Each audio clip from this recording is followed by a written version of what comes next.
मित्रांनो नमस्कार. आजच्या भागामध्ये इकडं आता जो इंद्र आहे तो आता विचार करत असतो आणि त्याच्या मनामध्ये राणीचा विचार चालू असतो. तो म्हणतो की राणी कशी राहू शकते तिथे, खरंच ना.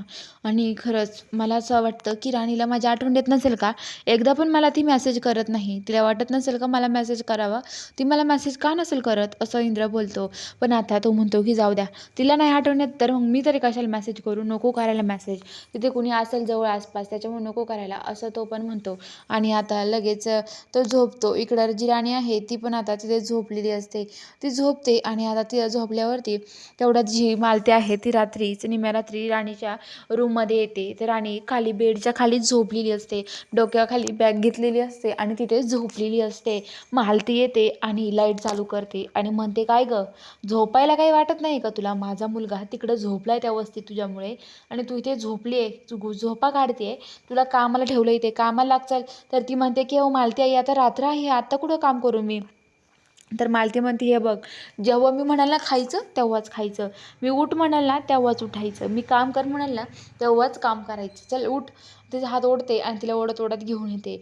आणि आता इकडं जो इंद्र आहे तो पण आता पहाटे उठतो आणि पहाटे उठून आता तो राणीच्या तिथे वस्तीवरती ती चूल पेटवतो आणि चुलीवरती तो त्याच्या आंघोळीसाठी पाणी तापायला ठेवतो.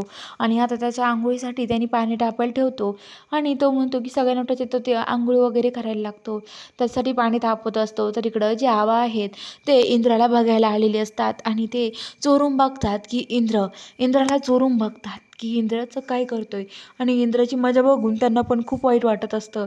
ते पण म्हणत असतात की खरंच माझा इंद्र किती सहन करतोय ना माझ्यासाठी, असं म्हणत असतात. आणि पण काय करणार, तो राणीशी वागताना विचार नाही केला त्याने राणीशी असं वागायला नको होतं.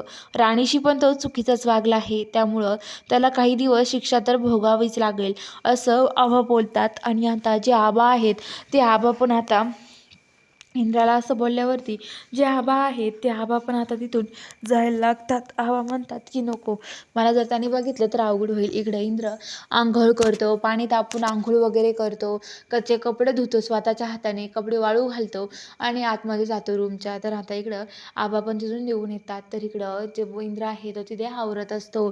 आणि इकडं आता जी राणी आहे ती सगळे घरं क्लीन करायला लागते. मालती तिला सगळं कामं करायला सांगते. पहाटेपासूनच राणी सगळं घरं पुसून काढते, फरशा वगैरे क्लीन करते आणि काचा खिडक्या वगैरे सगळं काही डोअर क्लीन करत असते, सगळं क्लीन करते, किचन वगैरे. आणि आता ती कपडे पण धुते आणि कपडे धुतल्यावरती ती टेरेसवरती वाळू घालायला येते.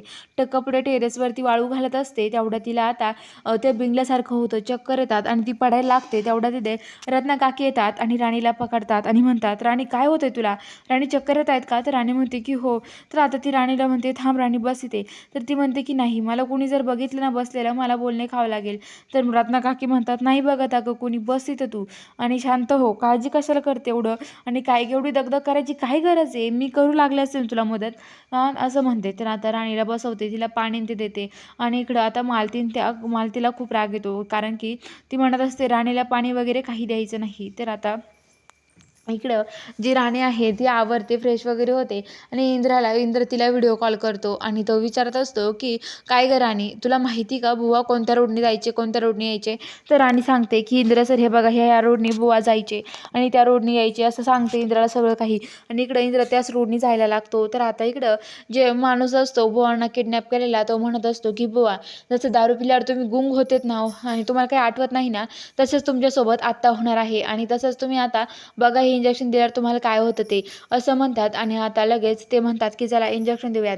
आणि आता लगेच बुवाला तो इंजेक्शन द्यायला लागतो. तेवढाच दरवाजा वाजतो तर इंद्र दरवाजात उभा असतो. बघूया आता पुढील भागात काय घडणार आहे. बघायला चॅनलला सबस्क्राईब करा.